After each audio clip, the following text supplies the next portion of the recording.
Қайырлы күн, құрметті оқырмандар.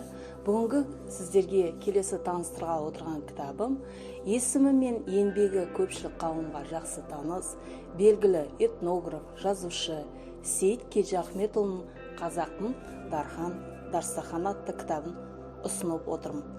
Қазақ халқының ұлттық тағамдармен, жеңсік астармен және оның ерекшеліктері туралы.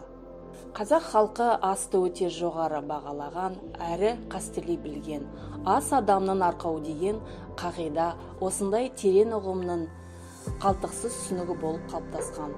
Халқымыз адам өмірінде тамақтың орнын тіршілікке қажетті құндылықтардың бәрінен де жоғары қойған. Бұған астан үлкен емессің, немесе арпа бидай ас екен, алтын күміс тас екен, асты қорлама құстырар деген мақал мәтерде куә бола алады. Ұннан жасалатын тағамдар нанды астың атасы деп бағалаған қазақ халқы оны барлық астан артық санаған. Нан астың басы, құдіретті әрі символы. Сүттен жасалатын тағамдар қазақтар бір сүттен сұйық, қою қоймалжың, ащы тұщы жұмсақ, қатты, ұнтақ тағамдар жасаған болатын. Келесі бөлім еттен жасалатын тағамдар.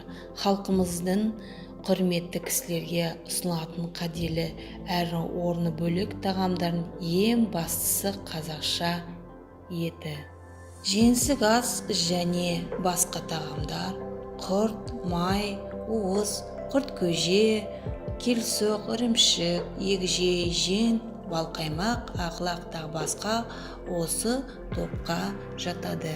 Келесі бөлімде ыдысын көріп асын іш, ұлтымыздың тұрмыс өмір салтында аз сақталатын ыдыс аяқтарға ерекше көңіл бөлген. Шебелер ыдысты тек таза табиғи заттардан жасалған болатын. Келесі бөлімде салт дәстүр мен әдеп ғұрыптар, ұлт мәдениетінің көрінісі, олар тамақтың дәрежесін көтеріп қана қоймай, адамдар арасында қарым-қатынасты нығайтады.